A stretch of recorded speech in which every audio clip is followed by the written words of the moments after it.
कि ये लोगों को ये नहीं पता होगा कि बहुत ही कम एज में Harnoor actually lost hope on life. मेरी मम्मी काफ़ी नींद की गोली खाते थे हर रोज़, तो मैंने उनकी नींद की गोलियों का पैकेट लिया और 10-20 गोलियां थी एक ही बार में ले ली। क्या हुआ फिर?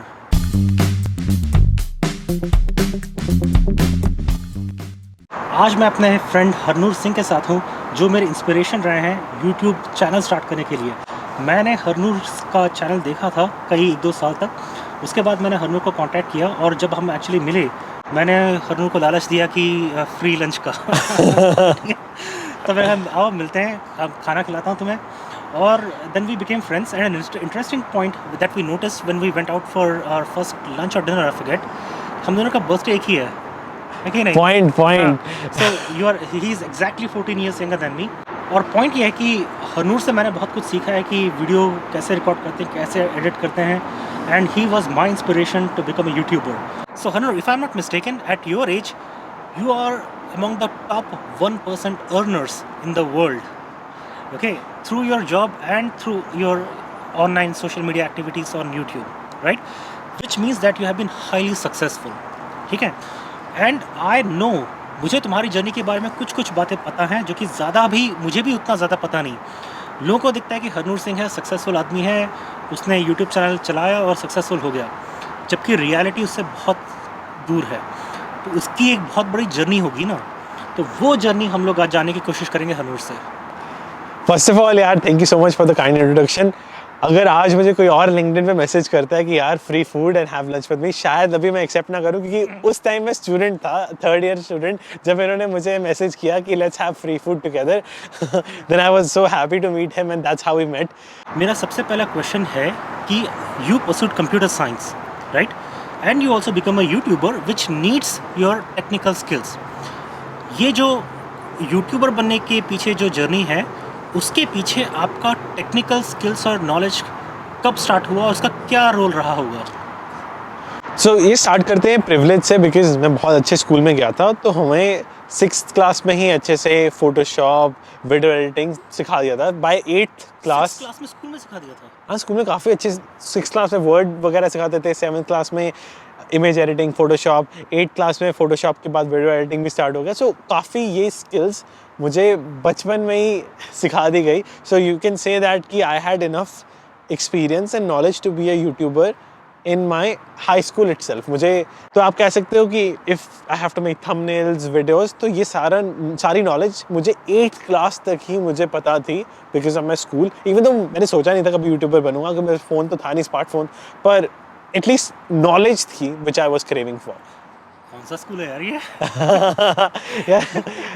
8th क्लास में मैंने कंप्यूटर देखा भी नहीं होगा शायद। मैंने एक पुराने ज़माने का कोई कंप्यूटर देखा होगा, बट मुझे फोटोशॉप ये सब तो मैंने खुद यूट्यूबर बनने के बाद आपसे सीखी थी।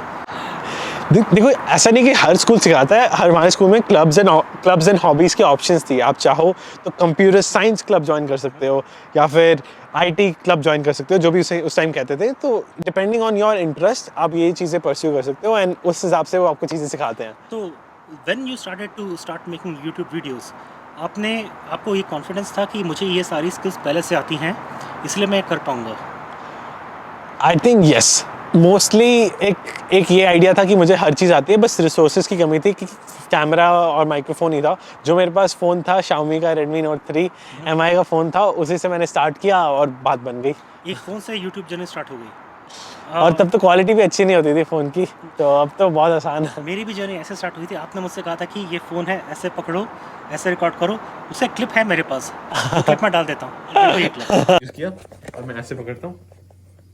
सो हाय गाइस, मैं स्टोर पहुंच चुका हूँ। अब ये मुझे पता है, ये फ्रेम को मैं सेंटर में मैच कर रहा हूँ ताकि दोनों आएंगे। मुझे पता है दोनों आदत पड़ गई है। ये मैगी है, ये है $1400 की, दैट इज अराउंड 2000 रुपए के आसपास होगी। ठीक है, अब ये दोनों। लेकिन ये सब करने के लिए बाकी लोगों ने भी ये सब सीखा होगा ना, तो इसका मतलब ये है कि आपका पैशन कुछ रहा होगा टेक के पीछे, जिसकी वजह से आपने ये जर्नी स्टार्ट कर पाए। या for that I think my biggest inspiration is Virat Kohli. मैं क्रिकेट काफ़ी बचपन में देखता था, and I used to listen to his speeches. और विराट कोहली ने भी कहा था कि if you want to be successful, you have to put your heart and soul into your passion, into your work. अगर आप अपना हार्ट एंड सोल अपने पैशन में डाल रहे हो, then that's the only way you can be successful. And I truly believe कि with passion, work is not work, it's just fun for you then. Okay, so one point to be noted here is that Harnoor के जो technical skills हैं, I have sat with him. जो Photoshop पे जो magic Harnoor कर लेता है, जो वीडियो एडिटिंग में जो मैजिक हरनूर कर लेता है, कभी कभार मैं हरनूर के पीछे भागता हूँ कि ये करके दे दो मुझे प्लीज़. ठीक है. और पॉइंट ये था कि मैं कभी यूट्यूबर क्यों नहीं बना, क्योंकि मुझे पता था कि मुझे वीडियो एडिटिंग आती ही नहीं है. मुझे ये भी नहीं पता था कि रिकॉर्ड कैसे करते हैं, जबकि आपको ये आता था और आपने मुझे सिखाया, तब मैं थोड़ा बहुत कर पाया. ठीक है. But the point is that you could do it because you are as passionate, right. और यही एक पॉइंट है. सबको लगता है कि हम लोग कैमरा खोलेंगे और वीडियोस बना लेंगे, हम यूट्यूबर बन जाएंगे. ऐसा नहीं होता. आपको उसके बैकग्राउंड का स्किल्स और नॉलेज थोड़ा होना चाहिए. Totally. सेकेंड पॉइंट हरनूर के बारे में मैं ये डिस्क्लोज करने वाला हूँ, जो कि बहुत लोगों को शायद आइडिया होगा लेकिन सोचा नहीं होगा. मेरा पॉइंट आपके लिए ये है कि आपका एक्सट्रीम वर्क एथिक है. ठीक है. वरना एक फुल टाइम सॉफ्टवेयर इंजीनियर का करियर, वो भी एक टॉप कंपनी में, एंड साथ ही साथ यूट्यूब पे वीडियोस कंसिस्टेंटली बनाते जाना, ये कोई आदमी कर ही नहीं सकता जबकि उसका वर्क एथिक ज़्यादा बहुत टॉप क्लास का ना हो. आप अपने काम के बारे में बताइए, आप अपना डेली बैलेंस कैसे करते हैं, एक या वीक को कैसे बैलेंस करते हैं YouTube along with your software engineering role. तो स्टेप नंबर 1, जब मैं सुबह उठता हूँ सबसे पहले यार 5 मिनट सोचता हूँ और इंस्टाग्राम रील्स पे जाऊँगा, और मैं 6-7 घंटे पहले रील्स पे स्पेंड करता हूँ. फिर उसके बाद 6-7 घंटे यूट्यूब पे, फिर शाम को मैं HBO Max देखता हूँ, और उसके बाद अगर टाइम बचे तो नेटफ्लिक्स, और सो जाता हूँ. बस ऐसा ही कुछ स्केड्यूल होता है. जॉब कब करते हो? Jokes apart, तो अगर if you want to know about my work ethic, if you will check out my activity on Instagram Reels, तो पिछले पूरे हफ्ते में मैंने अगर स्पेंड किया, एवरेज टाइम मैंने इतना स्पेंड किया इंस्टाग्राम पे पूरे मिनट? हाँ, सिर्फ मिनट? जितना पोस्ट किया उतना ही टाइम स्पेंड किया. Okay. एक पोस्ट देखने का भी मेरे पास टाइम नहीं था, क्योंकि आई जस्ट थिंक कि Instagram as a resource, I just post and try not to start with the reels. अगर आप ये चीज़ स्टार्ट करते हो, जैसे आपने अपने पॉडकास्ट में बताया, इट्स लाइक सिगरेट स्मोकिंग. अगर आपको if you want to escape cigarette smoking, तो पहली सिगरेट ही स्मोक मत करो.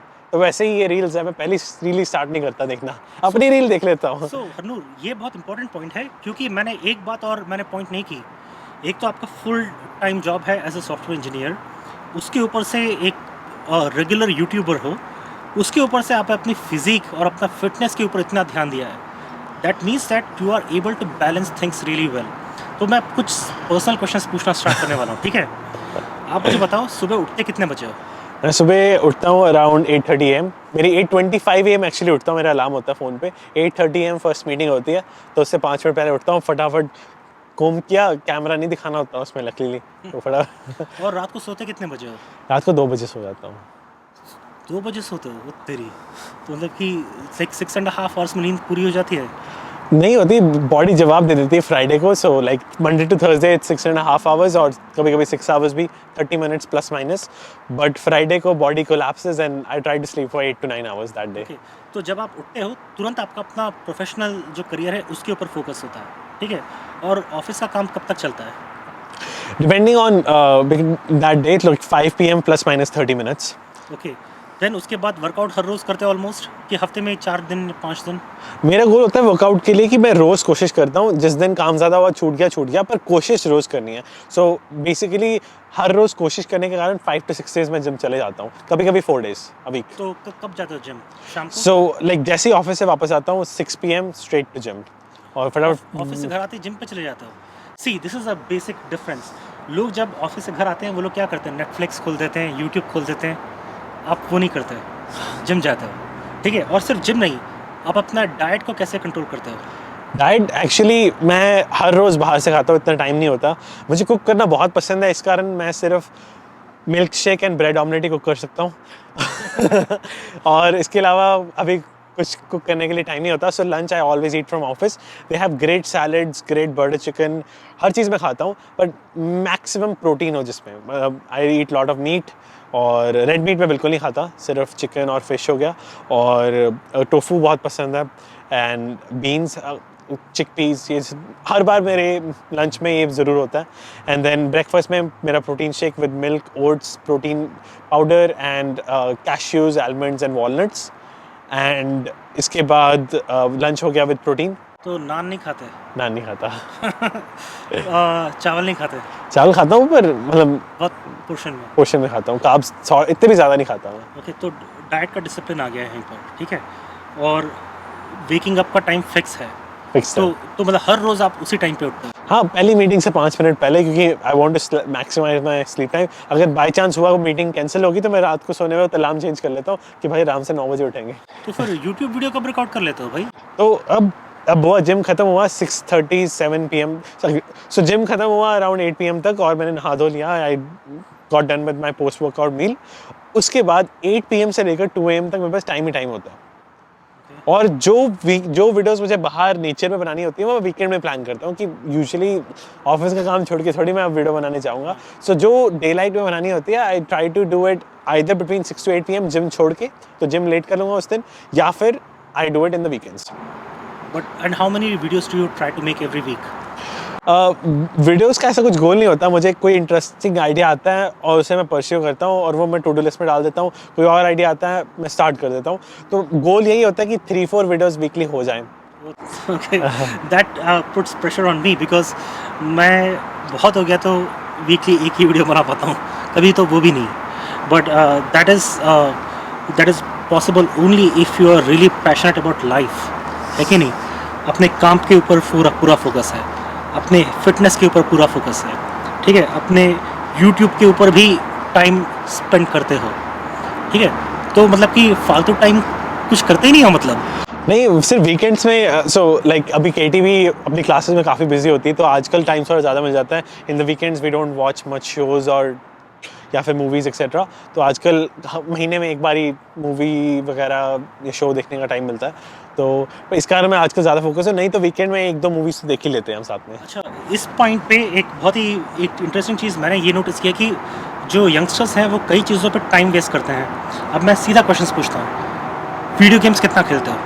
मैंने पिछले 1 साल से एक वीडियो गेम बेरली खेली होगी यार। तो वीडियो गेम नहीं खेलते? बहुत, मतलब पिछले 1 साल से अगर मैंने खेली भी है तो मैंने मेरा एक फ्रेंड आया था कनाडा से, उसके साथ खेली है, और बिल्कुल नहीं खेली। वरना अपने आप से अपने मोबाइल फ़ोन पे भी कभी वीडियो गेम्स नहीं खेले? बिल्कुल भी नहीं। एक इम्पॉर्टेंट पॉइंट तो ये है कि आप वीडियो गेम्स पे ऊपर टाइम वेस्ट नहीं करते, और ऐसी बहुत सारी चीज़ें जिस पर यंगस्टर्स अपना टाइम बहुत ज़्यादा डालते हैं, आप उन चीज़ों पर टाइम वेस्ट नहीं करते। लेकिन ये पॉइंट है कि आप यूट्यूब तो देखते ही होगे, यूट्यूब पे वीडियोस देखते होगे। बिल्कुल। मैंने ये भी देखा है कि यूट्यूब पे भी बहुत सारा कचरा भरा पड़ा है ठीक है, तो किस टाइप की वीडियोस देखते हो? मैं ऐसी चीज़ों का तो मुझे देखने का बहुत शौक है जिसमें आपको कुछ ना कुछ सोचने को मिले। सो ऑनेस्टली यार, मैं वीडियोस ज़्यादा वो देखता हूँ जिसमें एटलीस्ट एक चीज़ तो सीखने को मिले। I don't follow the vloggers जिसमें सिर्फ वो अपनी लाइफ ही शेयर कर रहे होते हैं कि सुबह ब्रश किया और ये किया। कुछ इन्फॉर्मेटिव अगर शेयर किया, एक्चुअली टू बी ऑनेस्ट मैं भी काफ़ी डे इन लाइफ व्लॉग्स बना चुका हूँ, पर मेरी कोशिश होती है उसमें कुछ ना कुछ एक्स्ट्रा ऑर्डिनरी सीखने को मिले। जैसे कि मेरे वर्क एथिक्स से कुछ सीखने को मिले, मेरे डे इन लाइफ से कुछ सीखने को मिले। ऐसा ना हो कि मैं सुबह यहाँ गया वहाँ गया यहाँ पे सिर्फ टाइम पास किया। It should be dedicated towards my work as well. तो इस कारण मुझे लगता है कि मैं जो डे इन लाइफ शेयर कर रहा हूँ उसमें ऐसा कुछ नहीं होता कि सिर्फ टाइम पास है। एटलीस्ट एक चीज़ मैं ऐड कर पाऊँ जिससे आप कुछ सीख सकते हो। और एक बात बताऊं, आपके डे इन लाइफ व्लॉग्स को देखकर बहुत सारे स्टूडेंट्स ने यूएस में आके पढ़ाई करने का डिसीजन लिया हुआ है कि नहीं? ठीक है, हो सकता है। सो पॉइंट यही कि to learn from people like Harnoor, the point is that आप हरनूर सब करता है, इंस्टाग्राम पे भी जाता है लेकिन 1 मिनट के लिए ठीक है, यूट्यूब पे वीडियोस देखते हैं बट ओनली दोस वीडियोस जिसमें कुछ सीखने को मिलता है। हाँ। कोई प्योर नॉनसेंसिकल वीडियोस नहीं देखते कभी, ठीक है। उसके ऊपर से अपने फिटनेस के ऊपर भी रेगुलर फोकस होता है। ये मुझे सीखने के लिए बहुत इंपॉर्टेंट है। वैसे I wish I had your discipline on fitness, और this is how you actually become successful. जो मैंने कहा था कि you are among the top 1% earners in the world for your age, वो ऐसे नहीं हो गया है, ठीक है। उसके पीछे आपका लेवल ऑफ वर्क एथिक और डिसिप्लिन रहा है। मतलब आई विल से कि मैंने कभी ऐसा सोचा नहीं कि मैंने हार्ड वर्क किया है, कुछ भी किया है। मैंने सिर्फ अपना पैशन फॉलो किया है, बिकॉज मुझे वीडियोस बनाने में अभी भी बहुत मज़ा आता है। तो I still love to edit, even though कभी कभी I have some editors who help me out, पर मुझे खुद जेन्युइनली मुझे एडिट करने में भी और वीडियोस बनाने में द होल प्रोसेस में बहुत मज़ा आता है। So I just enjoy the process, और I like to be process oriented as compare to outcome. मैंने कभी 1 मिलियन सब्सक्राइबर्स या फिर 100,000 इंस्टाग्राम फॉलोअर्स को चेज़ नहीं किया, क्योंकि फॉलोअर्स तक पहुंचने के लिए तो सारी लाइफ पड़ी है, पर प्रोसेस को एंजॉय करने के लिए the time is right now. Okay, now we will switch to some personal life. ठीक है, लोगों को लगता है कि हरनूर की लाइफ में सब अच्छा चल रहा है, पूरी लाइफ अच्छी जी होगी, इसीलिए इस लेवल पर आ गया है। लेकिन मुझे पता है कि आपने बचपन में ही बहुत ज़्यादा डिफ़िकल्ट सिचुएशंस भी फेस किए हुए हैं। ठीक है, जब आपने रिसेंटली अपने वीडियो में बताया था कि जब आप when you are very young आपके पेरेंट्स सेपरेट हो गए थे, तो उसका भी इम्पैक्ट आप पर हुआ होगा, और आपने उसको किस तरह से डील किया फिर? मुझे एग्जैक्ट ये एज तो याद नहीं व्हेन माय पेरेंट्स सेपरेटेड, तो उस टाइम पे I think I got diagnose with epilepsy थोड़ी सी, और मेरा हाँ तो थोड़ा सा मतलब ध्यान हमेशा यही होता था कि मतलब I can not I meet my father, तो मैं घर वालों से पूछता था। एंड इसके अलावा at the time my grandfather passed away, तो उस कारण लाइक आई वॉज हर रोज़ जब मैं सेकंड थर्ड क्लास में था तो घर जाके मतलब स्कूल जाके मैं टीचर से पूछता था कि मेरे नाना जी कहाँ पर है, मुझे मिलने क्यों नहीं दे रहे, तो मुझे कोई एक्सप्लेन नहीं कर पा रहा था कि क्या हो रहा है। तो इस कारण मतलब मैं रोज़ पूछता रहता था, और मेरी मम्मी जाते थे स्कूल में समझाने के लिए कि इसका ध्यान रखना, ऐसी चीज़ें होती थी। तो उसका आपके कम एज पे आपके मेंटल हेल्थ पर अफेक्ट हुआ होगा इन सब चीज़ों का?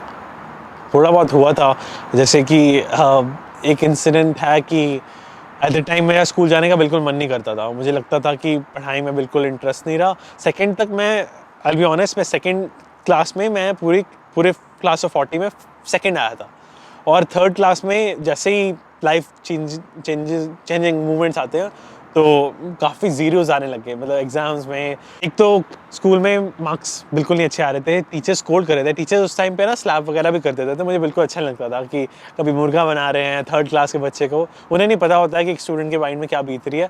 तो तुम्हें स्कूल में पनिशमेंट्स मिलती थी, लेकिन टीचर्स को नहीं पता होता था कि तुम्हारे घर में क्या हो रहा है। That is a very tough situation to be in. ऊपर से घर में तो ये सब झेलो, स्कूल में भी आपको पनिशमेंट मिलती थी। सिर्फ मार्क्स ना आने कारण लाइक होमवर्क कभी सबमिट करने का मन नहीं करता था, और मैं घर आके भी अपनी डायरी तक नहीं मैं लिखता था कि आज ये होमवर्क है। सुबह पहला पेज होता है ना कि डायरी में लिखो कि आज ये घर जाके करना है, तो प्लानिंग करनी होती है, मेरा वो लिखने का मन भी नहीं करता था। So I was just afraid of school, मेरा किसी चीज़ में मन नहीं लगता था, और घर जाके सिर्फ मतलब गेम्स वगैरह बच्चे स्टैपू खेलते थे ना, जो ज़मीन पर चौक से ड्रॉ करके वो स्टैपू खेलने में मज़ा आता था, वही करता था सारा दिन। तो मन मतलब ख़राब हो गया था, मतलब आई थिंक मतलब इमोशनली काफ़ी टच हो गया था, और उस दिन मतलब मेंटली में ज़्यादा फील अच्छा नहीं करता था मुझे। ये लोगों को ये नहीं पता होगा कि बहुत ही कम एज में Harnoor actually lost hope on life. ऐसा भी हुआ था आपके साथ, बताएंगे उसके बारे में कुछ?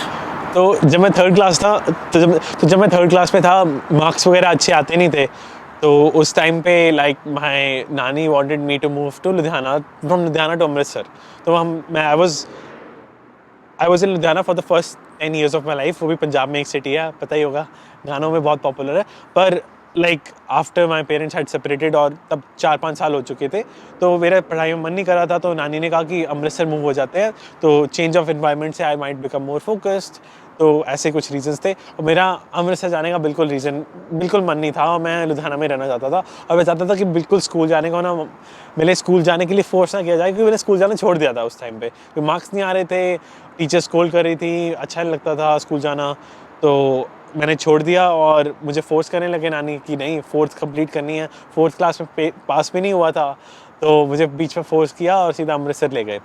तो वहाँ पे एडमिशन लेके देने की कोशिश कर रहे थे, पर जब हम in the process of moving in थे टू अमृतसर, तो मेरा मन किया कि यार नहीं, मुझसे नहीं होगा, मैं अमृतसर नहीं जाना चाहता।